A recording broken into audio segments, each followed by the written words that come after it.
જો આપણે આખા તુરિયા ભરીને શાક બનાવ્યું છે એકદમ સરસ મજાનું ગ્રેવી વાળું અને આગળ અમારો વિડીયો જોજો મેં કઈ રીતનું બનાવ્યું છે તમે પણ એ રીતનું જ બનાવજો અને એકદમ સરસ અને ટેસ્ટી શાક બન્યું છે અને સરસ બને છે આખા તુરિયા ભરેલાનું શાક। જય માતાજી બધાને હસ્તી કિચનમાં તમારું બધાનું સ્વાગત છે। આપણે આજે બનાવવાનું છે આખા ભરીને તુરિયાનું શાક।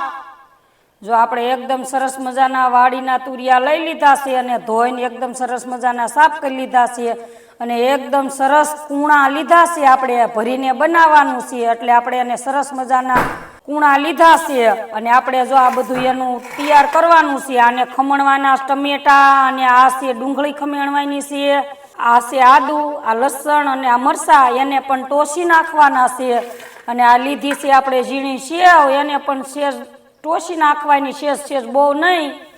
અને હવે આપણે તૈયાર કરી વાળવી પહેલાં તો તુરિયા તૈયાર કરવાના છે એટલે તુરિયાને જો આ રીતનો આ ભાગ બે કાઢીને અને જો આવડા ભાગ કરવાના છે અને એવડા ભાગ કરીને આપણે જો બહુ સાલ નથી ઉતારવાની, માપે માપે હાવ એકદમ સરસ મજાના કૂણા છે એટલે જો આપણે આ રીતની ઉપરથી આ જે આવે એ આ રીતની આમ ઉતારી લેવાની એકદમ સરસ મજાની।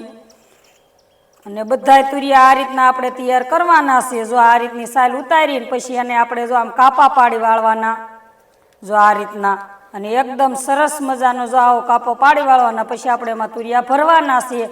બધા તુરિયા આપણે આ રીતના જ તૈયાર કરીને રાખવાના છે એકદમ સરસ। અને આ તુરિયાનું શાક એકદમ સરસ આખા તુરિયાનું ભરીને બનાવીને એનો સ્વાદ પણ એકદમ સરસ આવે છે અને એકદમ મજા આવે છે આપણને ખાવામાં અને એકદમ સરસ આ શાક બને છે અને સ્વાદિષ્ટ પણ એવું લાગે છે ટેસ્ટી। હવે આપણે આ તુરિયા તૈયાર આ રીતના કરી વાળવી સરસ એકદમ જો એકદમ સરસ મજાના આપણે જો આ રીતના કાપા પાડીને બધા તુરિયા તૈયાર કરી વાળ્યા છે અને એકદમ સરસ મજાના કૂણા પણ છે અને જો આપણે ગ્રેવી પણ હોતન બધી તૈયાર કરી વાળે છે। આ છે આદુ મરચાં અને લસણની પેસ્ટ ખાંડી છે અને આ લીંબુ છે અને આ કોથમરી છે, આ ટમેટા ખમણી નાખ્યા છે અને આ ડુંગળી ખમણી નાખી છે। હવે આપણે આનો ભરવા માટેનો મસાલો તૈયાર કરી વાળવી એટલે આપણે જો ખાંડીને સેવ લઈ લીધી છે આ રીતને બહુ આ હાવ નથી ખાંડી, માપે માપે ખાંડી છે। હવે આપણે એમાં બધી વસ્તુ નાખીને મસાલો તૈયાર કરી વાળવી।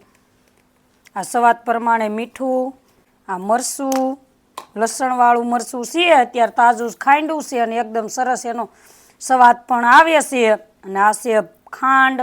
ભરેલા તુરિયા બનાવવાના છે એટલે આપણે એકદમ સરસ મજાનો એનો મસાલો તૈયાર કરવાનો છે।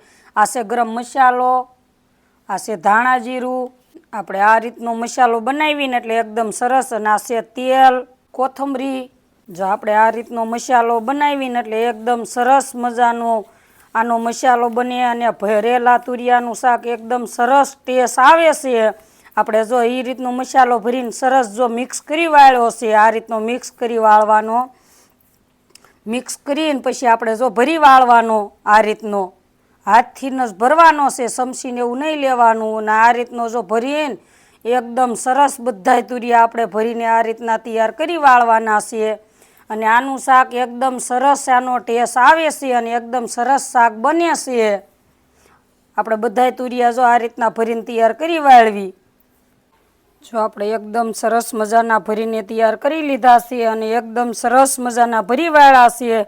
હવે આપણે આખા તુરિયાનું ભરેલું શાક બનાવવાનું છે એટલે આપણે ગ્રેવી વાળું જ કરવાનું છે ભરેલા તુરિયાનું શાક અને એકદમ સરસ અને ટેસ્ટી શાક બનાવવાનું છે આપણે।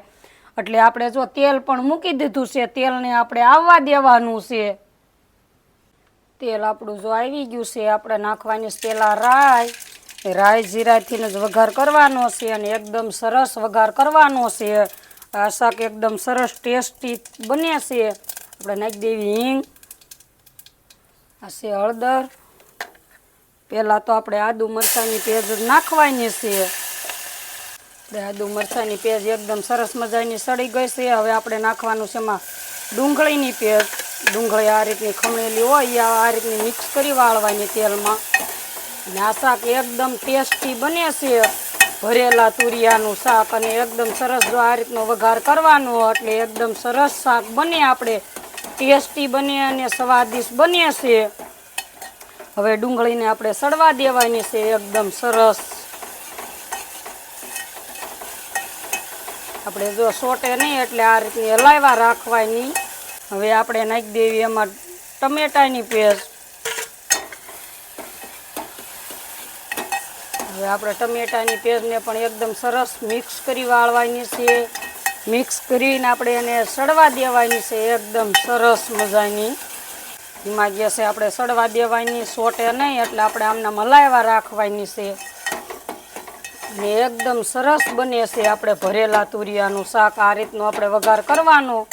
આ રીતનો વઘાર કરવી એટલે એકદમ સરસ મજાનો બને છે શાક. જો આપણે ડુંગળી અને ટમેટા એકદમ સરસ મજાની ગ્રેવી સડી ગઈ છે.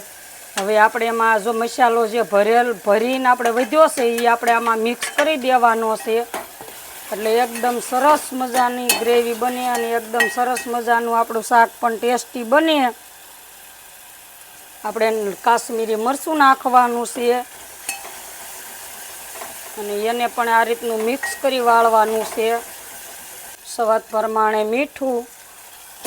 ને એકદમ સરસ આ શાક ટેસ્ટી બને અને સ્વાદિષ્ટ બને. ગ્રેવીવાળું શાક તો એકદમ સરસ બને. આપણે ભરેલા તુરિયાનું શાક બનાવીએ એટલે ગ્રેવીવાળું આ રીતનું બનાવવાનું અને એકદમ સરસ ટેસ્ટ આવે છે એનો અને સરસ બને છે. આપણે મરચું બધું ગ્રેવી એકદમ સરસ મજાની સડી ગઈ છે. હવે આપણે એમાં ઉમેરવાનું છે પાણી. પાણી આપણે તુરિયા સડે એટલું આપણે નાખવાનું છે ને એકદમ સરસ મજાનું. હવે આ રસાને એકદમ સરસ ઉકળવા દેવાનો છે. હવે આપણે એમાં જો આ તુરિયા મિક્સ કરી દેવાના આ રીતના ગ્રેવીમાં.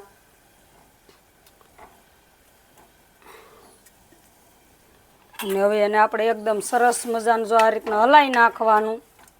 આપણે એને હલાવીને અને આ એકદમ સરસ જો ધીમા ગેસે સડવા દેવાનું છે ને આપણે ઢાંકી દેવાનું છે. અને આપણે 2 થી 3 મિનિટ આપણે જોવાનું હશે 1 થી 2 વાર. એટલે આપણા તુરિયા સડ્યા છે કે નહીં, સોટે નહીં ગ્રેવી એ ધ્યાન રાખવાનું છે. એટલે આપણે ધીમા ગેસે જ એને તુરિયાને સડવા દેવાના છે. આપણે ભરેલા તુરિયા એકદમ સરસ અને ટેસ્ટી આનું શાક બને છે. જો હવે આપણે જોઈ આખા તુરિયાનું શાક ભરેલું સડી ગયું છે કે નથી સડી ગયું. ધીમા ગેસે સડવા મૂક્યું હતું અને એકદમ સરસ મજાનું સડી ગયું છે. આપણા તુરિયા પણ એકદમ સરસ મજાના આખા હતા જો હાવ સડી ગયા છે. અને એકદમ સરસ મજાનું શાક પણ બન્યું છે ગ્રેવીવાળું. એકદમ જો ગ્રેવી પણ માપે રહી છે અને રસો ને બધું જો એકદમ સરસ મજાના તુરિયા સડી ગયા છે. હવે આપણે નાખવાનો છે ગરમ મસાલો, આ ધાણા જીરુંને અને ગરમ મસાલાને એકદમ સરસ મજાનો મિક્સ કરી વાળવાનો છે. હવે આપણે નાખવાનું છે લીંબુ એટલે એકદમ સરસ મજાનું ખાટું મીઠું થાય છે.